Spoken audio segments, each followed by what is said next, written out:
So, Damir, I'll ask you a hard question. Do you still fear that someday that video of yours, yung scandal, that it will somehow surface? Paano mo ito haharapin kung mangyayari yun?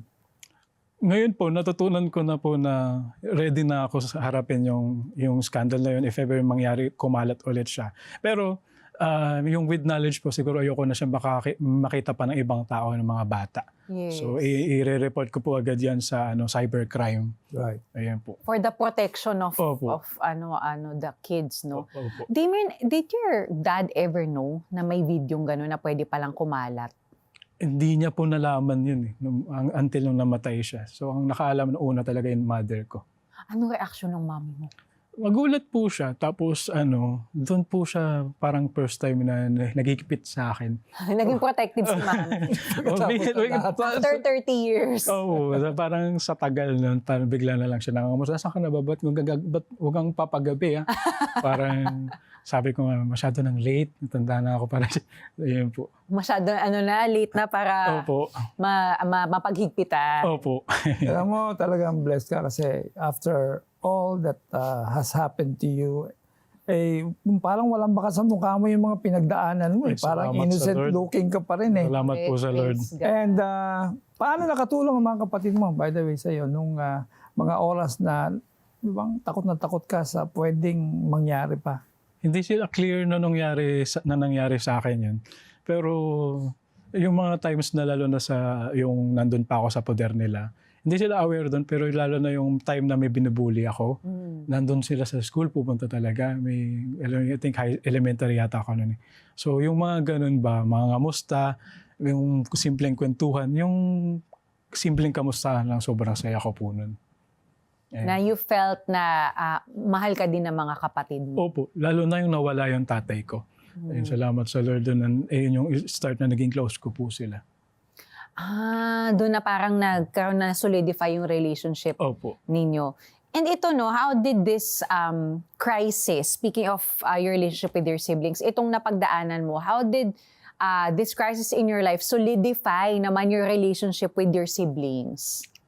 Noong una po, nag-pray ako kay Lord kasi expected ko palalayasin nila ako nung nawala na yung tatay ko kasi tagal ko sila naging kaaway eh. Pero salamat sa Lord na nung sabi nung isang kuya ko, in-affirm niya ako na kahit wala na si tatay, alagaan ka namin. So talaga grabe po yung iyak ko noon. Tsaka first time ko po naramdaman yung embrace ng kuya ko. Ayun yung kauna-unahan. Tsaka hanggang ngayon, sobra po yung caring po nila talaga. Ilan silang mga kapatid mo? So 5 po kami lahat. So sa tatay, may isa po yung babae. Okay. So, mas maraming lalaki. Mas Opo. maraming kuya talaga. So yung rejection mo, bali unti-unting napupunan kasi ngayon meron ng physical affirmation. Ayun, sobra pong ang iba yung pakiramdam na yung wala na yung dating gulo. Mas masaya ka. Wala nang wall. Wala na po, mas maluwag na po ako nagkikwento. Hindi na ako takot mapagalitan. Hindi kagaya before, pag pinapagalitan ako, nanginginig ako. Pero, Laki na ng changes. opo. Ready po ako sa ano man yung paano sila mag-correct before. Ngayon, with love, naunawaan ko na po lahat. Nakakatawa naman. Ang ganda talaga nung may realization ka na Opo. yun nangyayari sa'yo. Kasi siyempre pag hindi mo pa naiintindihan, galit ka eh. Opo. Wala. Yung comfort zone, wala, di ba? So akala mo iniwan ka ni Lord. So at this point in your life, Damir, with Jesus, do you still feel, do you feel angry, depression, and judgment? How do you deal with this? Ayun din po, may mga pagkakataon po na madalas po akong, lalo na po sa relationship, medyo matagal po ako nakaranas ulit. Dahil madalas akong takot. So sa hindi ko maintindihan na piling ko iiwan ako, pandidirihan kasi nalaman yung nangyari sa akin. So ayun yung pakiramdam ko po. Meron akong personal na tanong sa iyo. Nag-lolong ka pa rin ba na magkakaasawa ka? Opo, pinag-pray ko po yun. Opo. Pag-pray kita rin. Oo nga, pag-pray natin. Kumbaga, but now, when you feel fearful, when you feel angry, or when these, memories of the unfortunate things that have happened to you, when they come flooding back, ano na yung response mo now versus noon? Noon po, puro takot lang pero ngayon bumabalik po ako sa tagumpay ng finished work ni Jesus Christ. Praise God. Ayun po. May solid ka ng panghahawakan, no? Opo. Na alam ko na yung laging panalo si Jesus sa lahat ng battle. Amen. Damir, I know ang daming hindi maganda mong napagdaanan. Pero may masasabi ka ba na mabuti namang naidulot nung mga kadiliman na napagdaanan mo?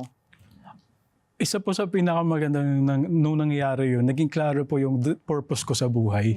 Kasi po akala ko waste yung years na yun na nangyari. Pero ngayon, ang gaan ng pakiramdam ko, lalo na pag nakakapag-minister po, yung sinulat ko, ako personally, saka nakikwento ko siya sa iba pa. Naging klaro yung path ko na gusto kong gawin sa buhay. Lalo na hindi na ako nahirapan mag-desisyon, lalo na natutunan ko mag-serve na kay Lord, mag-full-time, mag-Bible school. Hindi na po ako takot na magpaligoy-ligoy pa, diretso na po agad ako.